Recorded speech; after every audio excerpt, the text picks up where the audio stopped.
Vamos lá. Pistol hack em uma mão. Trouxe o kettlebell na posição de hack do lado contralateral do agachamento. Tô segurando o peso nessa mão, então eu agacho com a perna contrária. Bora. Não, contrário. Vamos voltar de novo. Vamos voltar. Mesmo lado eu tiro a perna. É.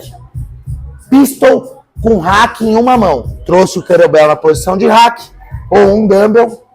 Agora vamos sentar com a perna contralateral fazendo força. Bora.